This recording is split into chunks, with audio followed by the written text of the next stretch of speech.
Hello' students, স্বাগতম জনাইছোঁ নতুন এটা ভিডিঅ'লৈ। আজি আমি পঢ়িবলৈ গৈ আছোঁ ক্লাছ 10ৰ চেপ্টাৰ 10 পোহৰ প্ৰতিফলন আৰু প্ৰতিফলন যিটো লেচন আছে তাৰ পৰা একদম মষ্ট চান্স থকা যিটো আমাৰ হাফ ইয়াৰলি হ'বলৈ গৈ আছে এইবাৰ 25ৰ যিটো হাফ ইয়াৰলি হ'বলৈ গৈ আছে তাত আহিবলৈ একেবাৰে বেছি চান্স থকা কিছুমান আমি MCQ কৰিবলৈ গৈ আছোঁ। আৰু যিবিলাক MCQ কৰিম সেইবিলাক অহাৰ চান্স একেবাৰে 100% চান্স আছে। এতিয়া চোৱা, যেহেতু আমাৰ পেটাৰ্ণখিনি সলনি হৈছে, কুৱেশ্যন দিয়াৰ পেটাৰ্ণ সলনি হৈছে, তো কুৱেশ্যনখিনি কেনেকুৱা টাইপৰ আহে, অলপ ডায়েগ্ৰাম বেছড কুৱেশ্যনবিলাক আজিকালি বেছিকৈ অহা দেখা যায়। তো যিখিনি আহিব পাৰে, যিখিনি আমাৰ সম্ভাৱনা আছে, আমি সেইখিনি এই আমাৰ যিখন ভিডিঅ' আছে এই ভিডিঅ'ত আমি আলোচনা কৰিম। তো দেৰি নকৰাকৈ আৰম্ভ কৰোঁ আমাৰ MCQৰ যিটো আমাৰ ফাৰ্ষ্ট ভিডিঅ', যোনটোত নেকি আমি লেচন 10 চেপ্টাৰ নম্বৰ 10 লৈছোঁ, পোহৰৰ প্ৰতিফলন আৰু প্ৰতিফলন। তেতিয়াহ'লে ফাৰ্ষ্ট কুৱেশ্যন তোমালোকে চোৱা, অৰ্ধ গোলাকাকৃতিৰ কাঁচ টুকুৰাৰ O বিন্দুৰ বায়ুৰ পৰা কাছলৈ আপতন কোণৰ মান। তো ইয়াত চোৱা, এটা ছবি দিয়া আছে তোমালোকক।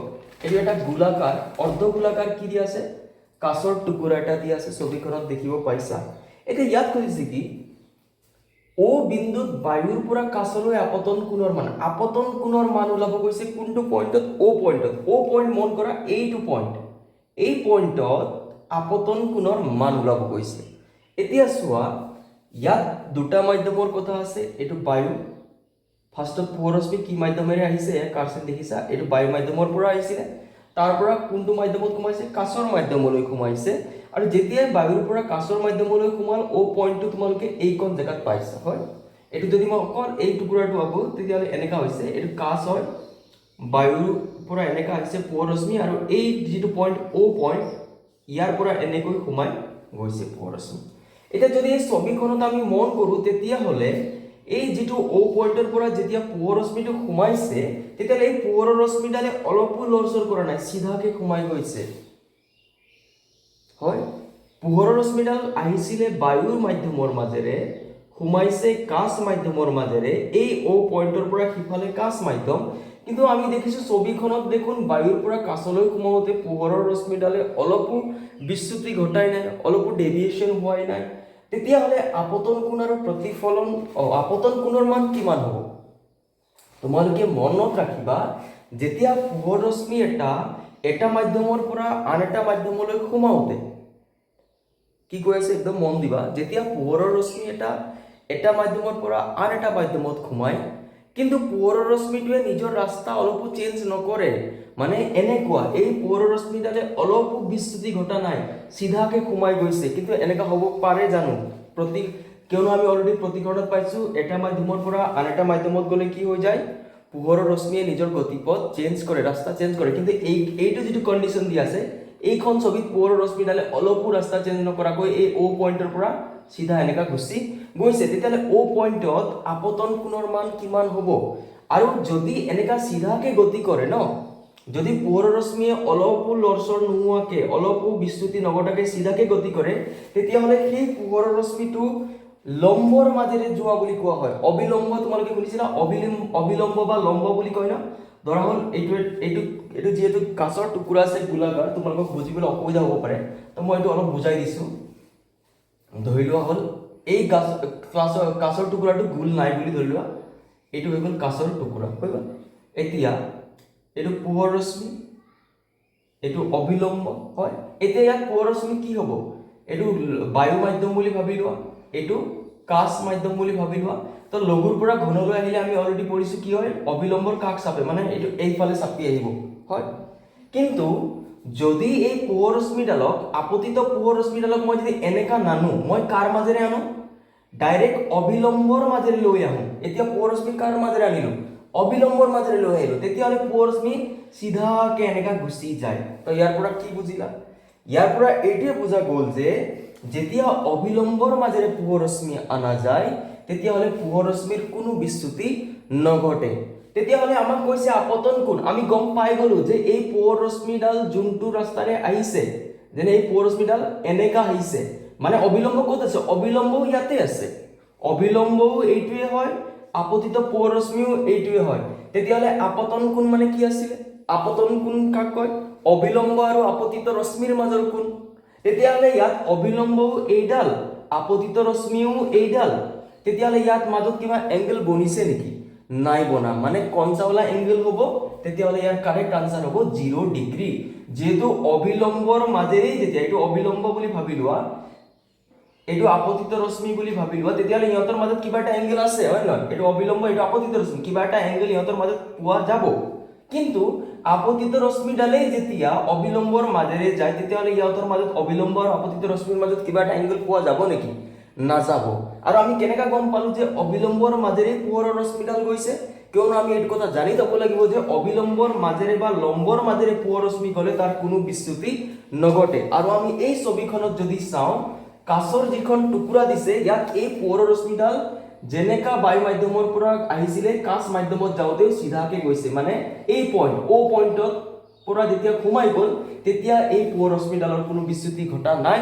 তাৰ মতলব অবিলম্বৰ মাজেৰে গৈছে, অবিলম্বও এই পোহৰ ৰশ্মিৰ লগতে আছে। তেতিয়াহ'লে এংগল কিমান বনিব? 0 ডিগ্ৰী বনিব। তো ইয়াৰ কাৰেক্ট আনসাৰ হ'ব 0 ডিগ্ৰী। বুজা গৈছে? তেতিয়াহ'লে এইটো আছিলে আমাৰ ফাৰ্ষ্ট ছবি। তো চোৱা, ছবিৰ পৰা কুৱেশ্যন দি, আৰু ইয়াত কোনটো পইণ্টত চাব দিছে? এই পি পইণ্টত চাব দিয়া নাই, এই অ' পইণ্টত চাব দিছে। তো এইটো আছিলে আমাৰ ফাৰ্ষ্ট কুৱেশ্যন। তো ইয়াৰ আনসাৰ হ'ব কোনটো? 0 ডিগ্ৰী। ঠিক আছে, এতিয়া নেক্সট কুৱেশ্যন চাওঁ। টৰ্চ, গাড়ীৰ হেডলাইট আদিত ব্যৱহাৰ কৰা হয়। উত্তল লেন্স, অৱতল লেন্স, উত্তল দাপোন, অৱতল দাপোন। এইটো ইজি কুৱেশ্যন আছে। আমি গম পাইছোঁ যে টৰ্চ, গাড়ীৰ হেডলাইট আদিত কনচাওলা দাপোন ব্যৱহাৰ কৰা হয়, দাপোন ব্যৱহাৰ কৰা হয়। ইয়াত লেন্স ব্যৱহাৰ কৰা নহয়, ইয়াত দাপোন ব্যৱহাৰ কৰা হয়। কোনটো দাপোন ব্যৱহাৰ কৰা হয়? অপশ্যন ডি, এইটো আছিলে আমাৰ অপশ্যন বি। এইটো হ'ব অপশ্যন ডি। কোনটো দাপোন হয়? অৱতল দাপোন হয়। আৰু এটা কুৱেশ্যন দেই, মনত পৰিব, মই কৈ দিছোঁ, অৱতল দাপোনটো ব্যৱহাৰ কৰা হয় এই টৰ্চ বা গাড়ীৰ হেডলাইটত। কোনটো দাপোন ব্যৱহাৰ কৰা হয়? অৱতল দাপোন। এতিয়া যিটো টৰ্চ বা গাড়ীৰ যিটো বাল্ব থাকে ন, সেইটো কোনটো পইণ্টত ৰখা যাব? কোনটো পইণ্টত ৰখা যাব? দাপোনখনৰ চিত ৰখা যাব নে, এফত ৰখা যাব নে, পিত ৰখা যাব? এই বাল্বখন, যিটো টৰ্চ বা গাড়ীৰ হেডলাইটত যিটো বাল্ব ব্যৱহাৰ কৰা হ'ব, সেইটো ক'ত ৰখা যাব? এফত ৰখা যাব। কিয়? যেতিয়া এফৰ মাজেৰে পোহৰ ৰশ্মি আহিব, তেতিয়া কেনেকৈ যায়? সমান্তৰালকৈ ওলাই যায়। তেতিয়াহ'লে এইটো নাছিলে কথাটো এই জাষ্ট কুৱেশ্যনটোত অলপ এক্সট্ৰা কথা মনত কৰি গ'ল, কৈ দিলোঁ। তো টৰ্চ, গাড়ীৰ হেডলাইট আদিত ব্যৱহাৰ কৰা হয় কোনটো দাপোন? অৱতল দাপোন ব্যৱহাৰ কৰা হয়। তেতিয়াহ'লে নেক্সট কুৱেশ্যন। পোহৰ এটা মাধ্যমৰ পৰা আন এটা মাধ্যমলৈ সঞ্চালিত হৈছে। পোহৰৰ ৰশ্মিৰ গতিপথৰ সলনি নহয় যদিহে আপতন কোণৰ মান। অলপ আগতে ডায়েগ্ৰাম এটা কৰিছিলোঁ, ইয়াত ডায়েগ্ৰাম দিয়া নাই, ছবিটো দিয়া নাই, কিন্তু সেই ছবিটোৰ লগত ৰিলেটেড কুৱেশ্যন হয়। ইয়াত যদি তুমি মন কৰা, পোহৰ এটা মাধ্যমৰ পৰা আন এটা মাধ্যমলৈ সঞ্চালিত হৈছে, মানে পোহৰ এটা মাধ্যমৰ পৰা কি আহিছে? ধৰি লোৱা হ'ল এইটো এটা মাধ্যম, যিকোনো এটা বায়ু বুলি ভাবি লোৱা, এইটো আৰু এটা মাধ্যম কাঁচ বুলি ভাবি লৈছোঁ। তেতিয়াহ'লে কি হৈছে? পোহৰ এটা মাধ্যমৰ পৰা আন এটা মাধ্যমলৈ গতি কৰিছে, পোহৰ এটা মাধ্যমৰ পৰা আন এটা মাধ্যমলৈ গতি কৰিছে, কিন্তু কি হোৱা নাই?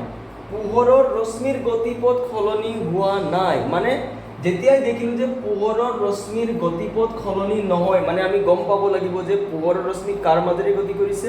অবিলম্ব বা লম্বৰ মাজেৰে গতি কৰিছে। তেতিয়াহ'লে আপতন কোণৰ মান কিমান হ'ব? চেম টু চেম আগৰ কুৱেশ্যনৰ নিচিনাই, খালি ছবি দিয়া নাই। তেতিয়াহ'লে আপতন কোণ কিমান হ'ব? যদি অবিলম্বৰ মাজেৰেই গৈছে পোহৰ ৰশ্মি, এইডাল অবিলম্ব, এইডাল হৈছে আমাৰ কি? অবিলম্ব।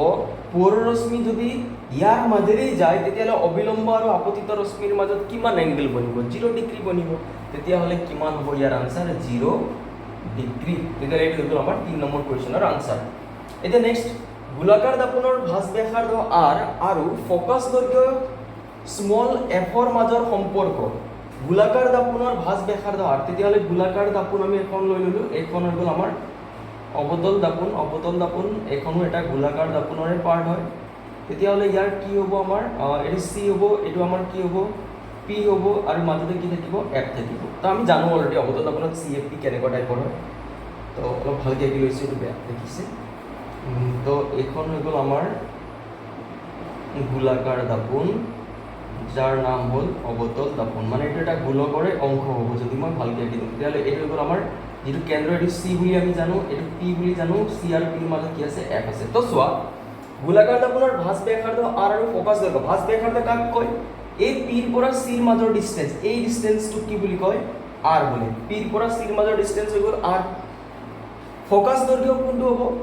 পিৰ পৰা এফৰ মাজৰ ডিষ্টেঞ্চটো হৈ যাব ফকাছ দৈৰ্ঘ্য। আৰু আমি জানো এই ক্যাপিটেল এফটো ক'ত থাকে পি আৰু চিৰ মাজত থাকে তেতিয়াহ'লে পিৰ পৰা এফলৈ যদি এটা এফ হয় আৰু এই পিৰ পৰা যিটো ক্যাপিটেল এফ আছে তাৰ মাজৰ যিটো ডিষ্টেঞ্চ আছে পিৰ পৰা ক্যাপিটেল এফৰ মাজৰ ডিষ্টেঞ্চক কি বুলি কয় ফোকাস দৈৰ্ঘ্য স্মল এফ বুলি কয় আৰু এটা কথা জানো যে পি আৰু চিৰ মাজত এফ আছে তেতিয়াহ'লে আমি ক'ব পাৰো যে ইয়াৰ পৰা ইয়ালৈ যদি এফ আছে এই ইয়াৰ পৰা ইয়ালৈ মানে এফৰ পৰা চিলৈও এটা এফ আছে মানে এই টোটালক কয় আৰ তো ইয়াত কেইটা এফ হৈ গ'ল দুটা এফ হৈ গ'ল মানে দুটা এফ মানে আৰ মানে আমি লিখিব পাৰো r = 2 এফ তেতিয়াহ'লে ইয়াৰ কাৰেক্ট আনসাৰ হ'ব r = 2f আৰু এইটো ধুনীয়াকৈ এনচিইআৰটি কিতাপত দিয়াও আছে আৰু অলৰেডি যিটো এইটো লেসন মই পঢ়াই দিছো চেনেলত আছে ইউটিউব চেনেলটোত মই এইটো লেসন পঢ়াই দিছো আৰু তাত মই এইবিলাক ধুনীয়াকৈ বুজাই দিছো হ'লেও মই অলপ বুজাই দিবলৈ ট্ৰাই কৰিলো তেতিয়াহ'লে কাৰেক্ট আনসাৰ কোনটো হ'ব r = 2f হ'ব তেতিয়াহ'লে আমাৰ এইটো চাৰিটা কৰিলো এতিয়া নেক্সট কোৱেশ্চনলৈ আমি যাম তেতিয়াহ'লে নেক্সট কোৱেশ্চন মাধ্যম এৰ পৰা বিলৈ যোৱা পোহৰৰ ৰশ্মিৰ চিত্ৰ তলত দিয়া হ'ল মাধ্যম এৰ তুলনাত বিৰ প্ৰতিসৰণাংক আচ্ছা এটি ইম্পৰ্টেন্ট কোৱেশ্চন হয় বহুতবাৰ এক্সামত আহিছে তো মাধ্যম এৰ পৰা বিলৈ যোৱা পোহৰ ৰশ্মি তো এটা পোহৰ ৰশ্মি আছে কোৰ পৰা কলৈ গৈছে এটো তলৰ ফালে দুটা এটো এ মাধ্যম এটো বি মাধ্যম এৰ পৰা বিলৈ গৈছে পোহৰ ৰশ্মি এ মাধ্যমৰ পৰা কোনটো মাধ্যমলৈ গৈছে বি মাধ্যমলৈ গৈছে তো এটো এ মাধ্যমৰ পৰা আহিছে এনেকা কোনটো মাধ্যমলৈ গৈছে এনেকা বি মাধ্যমলৈ গৈছে এতিয়া আমি কি ওলাব লাগিব এৰ তুলনাত বিৰ প্ৰতিসৰণাংক ওলাব লাগিব তেতিয়ালে কথাটো হৈ গ'ল আমি কেনেকৈ উলিয়াম এতিয়া প্ৰতিসৰণৰ যেটো সূত্ৰ আছিল দুটা সূত্ৰ তাত তোমালোকে এটা সূত্ৰত পাইছিলা sin i sin r বুলি পাইছিলা নে নাই তোমালোকে প্ৰতিসৰণৰ যি সূত্ৰ আছিল তাত তোমালোকে মই তোমালোকক দেখাই দি আছো sin i sin r ধ্ৰুৱক বুলি পাইছিলা ইয়াক এইটো অলপ ফৰ্মুলা I আপতন কোণ প্ৰতিসৰণ কোণ r আৰু sin i sin r ধ্ৰুৱক বুলি কয় এতিয়া এই sin i sin r ফৰ্মুলাটো আমি ইয়াত লগাম তেতিয়াহলে ইয়াত আপতন কোণ i কিমান হ'ব প্ৰথমতে তোমালোকে ইয়াত i টো জানিব লাগিব i কিমান হ'ব এংগল i কিমান হ'ব এতিয়া চোৱা ইয়াত কনফিউজ কৰিবলৈ দুটা এংগল দিয়া আছে এটা আছে 30 ডিগ্ৰী এটা আছে 60 ডিগ্ৰী আপতন কোণ কোনটো হ'ব আপতন কোণ মানে i টো কোনটো ধৰিম 30 ডিগ্ৰী হ'ব নে 60 ডিগ্ৰী হ'ব আমি কি জানো আপতন কোণ কাৰ মাজত চোৱা যায় অবিলম্ব আৰু আপতিত ৰশ্মি তেতিয়ালে আপতিত ৰশ্মি হৈ গ'ল এইডাল হৈছে আপতিত ৰশ্মি আৰু এইডাল হৈছে অবিলম্ব তো আপতিত ৰশ্মি আৰু অবিলম্বৰ মাজৰ যিটো কোণ আছে সেইটো কিমান ডিগ্ৰী আছে 60 ডিগ্ৰী আছে এইটো 30 ডিগ্ৰী वाला আপত আই নপৰিব আই পৰিব কোনটো 60 ডিগ্ৰী টু আই পৰিব বুজা গৈ আছে তো এই 60 ডিগ্ৰী টু হ'ব মোৰ আই তাৰছত আই গ'ল আমাৰ প্ৰতিসৰণ কোনটো হ'ব আৰ কোনটো হ'ব r টো আকৌ কেনেকা ওলাম অবিলম্ব আৰু প্ৰতিসৰিত ৰশ্মিৰ মাজৰ কোণ ইয়াত একচুয়ালি দুটাই সেমে আছে হলেও কোনটো এংগল হ'ব এইটো এংগল হ'ব আমাৰ r এংগল এইটো হ'ব i এংগল এইটো হ'ব তো এই দুটা আমাক কনফিউজ কৰিবলৈ দিয়া আছে বুজা গৈছে তো আমাৰ i কিমান হ'ব 60 ডিগ্ৰী r কিমান হ'ব এংগল r টো আমাৰ কিমান হৈ যাব 45 ডিগ্ৰী তেতিয়া আমি ফৰ্মুলা তেতিয়া sin i sin r ৰ ফৰ্মুলা আমি হেতু পাতিবলৈ গৈ আছো তেতিয়া হলে এতিয়া যেতিয়া মই লিখিম sin i sin r sin I মই কৰি দেখাই দিছো sin r sin i মানে কিমান হ'ব sin i 60 ডিগ্ৰী মানে sin ৰ i ৰ মান কিমান 60 তো 60 ডিগ্ৰী sin r মানে কিমান হৈ যাব 45 sin 45 ডিগ্ৰী এতিয়া তোমালোকে যাব লাগিব ত্ৰিকোণমিতি হয় ত্ৰিকোণমিতিত কিমান আছে আমাৰ তোমালোকে অলৰেডি মেথছত জানা sin 60 ৰ মান কিমান হয় sin 60 ৰ মান হয় √3/2 sin 60 ৰ মান হয় √3/2 বাই sin 45 ৰ মান কিমান হয় 1/√2 তেতিয়াহ'লে টোটাল কৰি দিয়া √3/2 পূৰণ √2/1 এতিয়া এই √2 ৰে 2 কাটিব পাৰো √2 ৰে 2 কেবাৰ যাব √2 বাৰ যাব তো √2 * 1 √2 তলত ওপৰত √3 তো ওপৰত হৈ যাব √3 তলত √2 * 1 মানে √2 তেতিয়াহ'লে √3/2 হৈ গ'ল আমাৰ আনসাৰ তো আমাৰ অপচন এ অপচন এ তো ইয়াৰ কারেক্ট আনসার কোনটো হ'ব অপচন না অপচন এ নহয় অপশন এ ইয়াত কিবা অপশনত গলত দিয়া আছে নেকি √3/2 আছে নে √3/2 হ'ব লাগিছিল নেকি √3/2 হ'ব লাগিছিল ৰবা মই এবাৰ ম্যাথছ চেক কৰি লৈছো sin 60 √3/2 1/2 এটো ঠিক আছে √3/2 তো √2/3 ঠিক আছে ইয়াত এটা ৰুট চিন হয়তো দিবলৈ পাহৰিছে ইয়াত কি হ'ব √2 দিব লাগিছিল অপশনত √3/2 তেতিয়ালে অপশন কোনটো কারেক্ট হ'ব অপশন এ কারেক্ট হ'ব তেতিয়ালে কেনেকা ওলাব লাগে তোমালোকে গম পাইছা তো ইয়াত তোমালোকে দুটা এংগল কিয় দিয়া আছে কনফিউজ কৰিবলৈ খালি তোমালোকে জানিব লাগিব যে আই কোনটো হ'ব আৰ কোনটো হ'ব বুজা গৈছে আই কোনটো হ'ব অবিলম্ব আৰু আপতিত ৰশ্মি, ইয়াত আপতিত ৰশ্মি তল ফালৰ পৰা গৈছে, কাৰ্চিন দেখিলে গম পাবা তলৰ পৰা ওলাইছে। তাৰপিছত আৰ কোনটো হ'ব, অবিলম্ব আৰু প্ৰতিসৰিত ৰশ্মি মাজৰ এংগেল, তো এইটো হৈ গ'ল আৰ, এইটো হৈ গ'ল আই। এই দুটা কিহৰ কাৰণে দিয়া আছে, কনফিউজ কৰাবলৈ। তেতিয়াহ'লে কেনেকৈ ওলাব লাগিব, এৰ তুলনাত বিৰ প্ৰতিকৰণাংক কেনেকৈ ওলালো, এই যিটো প্ৰতিকৰণৰ ছেকেণ্ড वाला ফৰ্মুলা আছিলে sin i by sin r is equal, এইটো লগাই পৰা আমি ওলাই দিলো √3/√2। তো এটা ইম্পৰ্টেণ্ট কুৱেশ্যন হয়, এনেকা ডায়াগ্ৰাম वाला ছবিটো বহুত পোৱা যায়। যেটো আমাৰ লেসন আছে ইয়াত পুৰা ডায়াগ্ৰাম वाला ছবি ধেৰ দিয়া থাকে। তো আমি এতিয়া কৰিম আমাৰ কুৱেশ্যন নম্বৰ 6 কৰিম। তো নেক্সট কুৱেশ্যন আছে এনেকুৱা, গাড়ীৰ পিছলৈ চোৱা দাপোনৰ বিবৰ্ধন একতকৈ সৰু, একতকৈ ডাঙৰ, একৰ সমান লক্ষ্য বস্তুৰ ওপৰত নিৰ্ভৰ কৰে। এতিয়া চোৱা, গাড়ীৰ পিছলৈ চোৱা দাপোন বুলি যেতিয়া ক'লে কনচাউলা দাপোনৰ কথা ক'লে, উত্তল দাপোনৰ কথা ক'লে, আৰু উত্তল দাপোনত প্ৰতিবিম্ব কেনেকুৱা হয়, সদায় সৰু হয়। কেনেকুৱা হয়, সৰু হয়। আৰু কেনেকুৱা হয়, অখত আৰু থিয় হয়। তিনটা কথা আমি জানিব লাগিব। উত্তল দাপোনত প্ৰতিবিম্ব কেনেকুৱা হয়, এক তো লক্ষ্য বস্তুতকৈ সৰু হ'ব, দুই অখত হ'ব, অখত ইমান ইম্পৰ্টেণ্ট নহয়, কেনেকুৱা হ'ব, থিয় হ'ব। তো সৰু আৰু থিয় প্ৰতিবিম্ব হয়, বুজা গৈছে। তেতিয়াহ'লে গাড়ীৰ পিছলৈ চোৱা দাপোনৰ বিবৰ্ধন, এতিয়া বিবৰ্ধনৰ মান কি হ'লে প্ৰতিবিম্বটো সৰু হ'ব। আমি জানো বিবৰ্ধনৰ মান কি হ'লে প্ৰতিবিম্বটো সৰু হ'ব। আমি অলৰেডি যেতিয়া মই এই লেসনৰ চেপ্টাৰটো পঢ়াইছিলো তেতিয়া মই তাত বহুত ডিটেইলছত কথাখিনি কৈ দিছো। যেতিয়া m গ্ৰেটাৰ দেন 1 হয় তেতিয়াহ'লে প্ৰতিবিম্বটো কি হয়, ডাঙৰ হয়। যেতিয়া m লেছ দেন 1 হয়, m মানে কি হয়, বিবৰ্ধন, তেতিয়া m লেছ দেন 1 হয় তেতিয়াহ'লে প্ৰতিবিম্বটো কি হয়, সৰু হয়।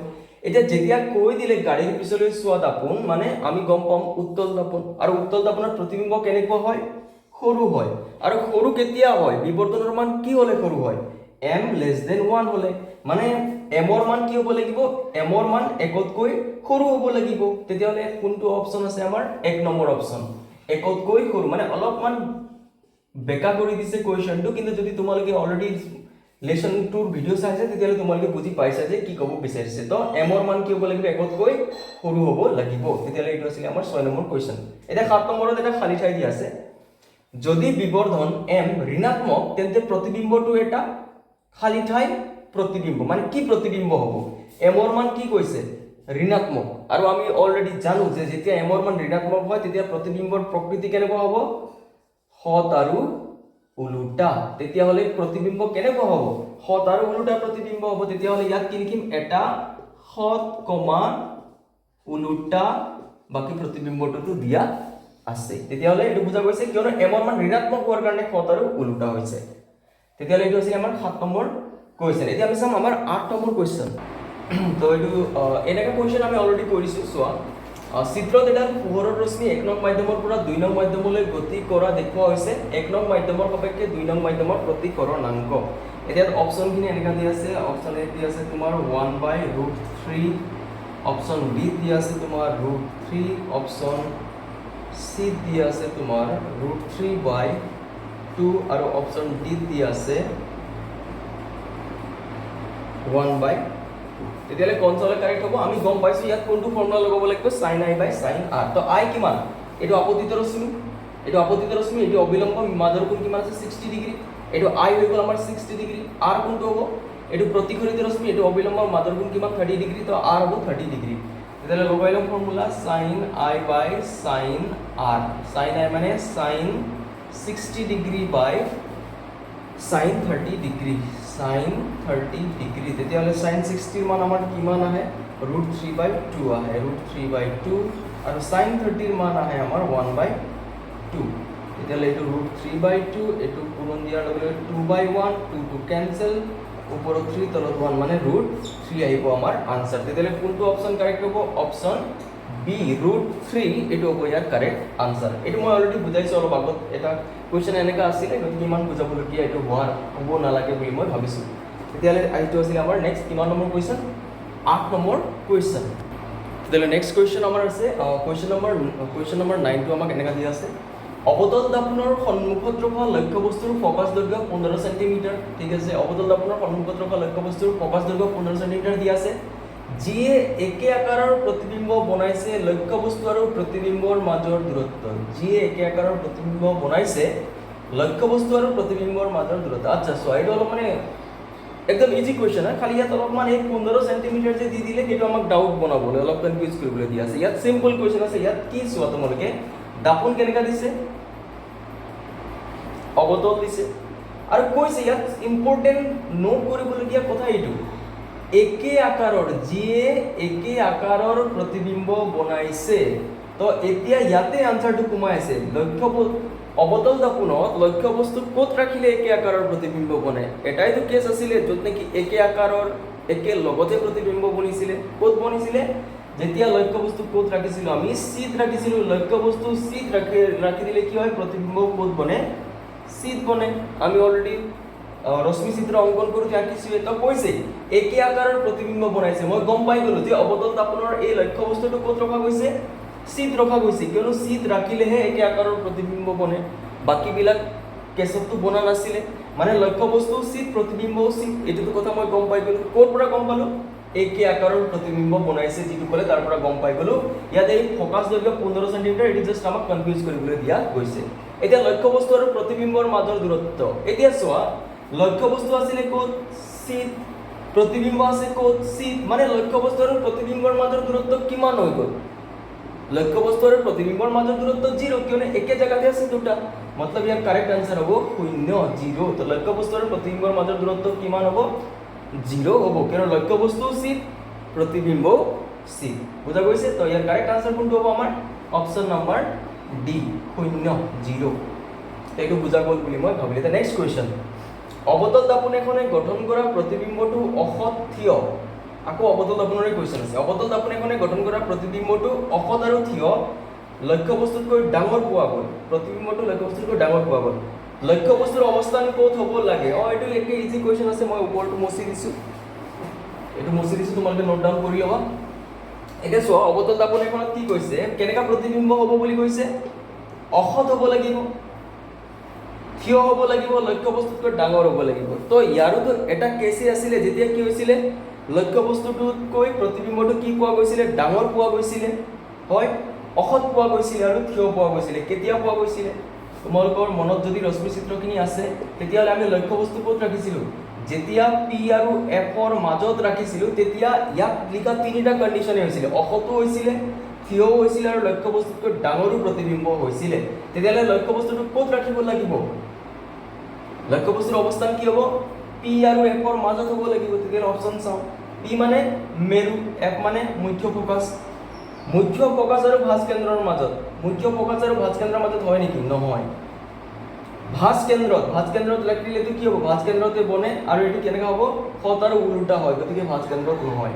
ভাঁজ কেন্দ্ৰৰ বাহিৰত এইটো নহয়। ক'ত ৰাখিব লাগে, মেৰু আৰু মুখ্য ফকাছৰ মাজত, দাপোনৰ মেৰু আৰু মুখ্য ফকাছৰ মাজত। তো কাৰেক্ট আনসাৰ কোনটো হ'ব আমাৰ, ডি হ'ব আমাৰ কাৰেক্ট আনসাৰ। তো এইটো আছিল আমাৰ কুৱেশ্যন নম্বৰ 10। তো এতিয়া আমি কৰিম কুৱেশ্যন নম্বৰ 11। তো নেক্সট কুৱেশ্যন চোৱা, 10 চেণ্টিমিটাৰ ফকাছ দৈৰ্ঘ্যৰ অৱতল দাপোন ব্যৱহাৰ কৰি ছাত্ৰ এজনে থিয় প্ৰতিবিম্ব পাব বিচাৰিছে, দাপোনৰ পৰা লক্ষ্য বস্তুৰ দূৰত্ব কিমান হ'ব? এতিয়া চোৱা এই কুৱেশ্যনটো যদি এনেই চোৱা যায় বহুত টান নিচিনা লাগে, কিন্তু যদি অলপমান দিমাগ লগোৱা যায় তেতিয়াহ'লে এই কুৱেশ্যনটো একো নহয়। চোৱা কেনেকুৱা দাপোন কৈছে, অৱতল দাপোন, অৱতল দাপোন ধৰা হ'ল এইটো চি, এইটো এফ, এইটো হৈ গ'ল আমাৰ পি। ফকাছ দৈৰ্ঘ্য কিমান কৈছে, 10 চেণ্টিমিটাৰ। ফকাছ দৈৰ্ঘ্য মানে আমি জানোৱে ন, পিৰ পৰা এফৰ মাজৰ ডিষ্টেঞ্চ। তো এই ডিষ্টেঞ্চ কিমান আছে, 10 চেণ্টিমিটাৰ, মানে ইয়াৰ পৰা ইয়ালৈ কিমান দূৰত্ব আছে, 10 চেণ্টিমিটাৰ আছে। পিৰ পৰা যদি এফলৈ জোখো কিমান দূৰত্ব ওলাব, 10 চেণ্টিমিটাৰ ওলাব। কেনেকৈ গম পালোঁ, কিয়নো পিৰ পৰা এফলৈ যিটো দূৰত্ব তাকেতো ফকাছ দৈৰ্ঘ্য বোলে। তো দিয়াই আছে দেখোন 10 চেণ্টিমিটাৰ ফকাছ দৈৰ্ঘ্য বুলি, দাপোন কেনেকুৱা, অৱতল। এতিয়া মেইন কথা আছে, ছাত্ৰ এজনে থিয় প্ৰতিবিম্ব পাব বিচাৰিছে, থিয় প্ৰতিবিম্ব। তো অৱতল দাপোনত থিয় প্ৰতিবিম্ব ক'ত বনিছিলে, কেতিয়া বনিছিলে, অলপ আগতে কথা পাতিলোঁ, পি আৰু এফৰ মাজত যেতিয়া লক্ষ্য বস্তু ৰখা যায়। মানে আমি কি গম পালোঁ, লক্ষ্য বস্তুটো ক'ত ৰাখিব লাগিব, এই 10 চেণ্টিমিটাৰৰ ভিতৰৰ জেগাত ৰাখিব লাগিব। এই যিহেতু এইটো হৈ গ'ল আমাৰ ইয়াৰ পৰা ইয়ালৈ যিটো ডিষ্টেঞ্চ 10 চেণ্টিমিটাৰ আছে, ইয়াৰ ভিতৰত ক'ৰবাত ৰাখিব লাগিব, হয়, মানে ইয়াৰ পৰা ইয়ালৈ 10 চেণ্টিমিটাৰ। যদি ইফালে যাওঁ 11, 12, 13, 14, 15কে বাঢ়ি যাব। মানে তোমালোকে এটা চিম্পল কথা কোৱা, 10 চেণ্টিমিটাৰতকৈ ইয়াৰ পৰা যেতিয়া ইয়ালৈ জুখিলোঁ 10 চেণ্টিমিটাৰ পালোঁ, তেতিয়াহ'লে 10 চেণ্টিমিটাৰতকৈ বেছিত ৰাখিব লাগিব নে কমত ৰাখিব লাগিব? অবভিয়াছলি ইয়াৰ পৰা ইয়াৰ ভিতৰত ৰাখিব লাগিব, মানে 10 সেন্টিমিটাৰৰ ভিতৰত ৰাখিব লাগিব, 10 সেন্টিমিটাৰতকৈ সৰু ভ্যালু হ'ব লাগিব। যদি 10 সেন্টিমিটাৰতকৈ বেছি হৈ যায় তেতিয়াতো ইফালে ওলাই যাব ন, মানে পি আৰু এফ হৈ নাথাকে, 10 সেন্টিমিটাৰতকৈ বেছি হলে এফৰ পৰা ইফালে চিৰ ফালে গুচি যাব।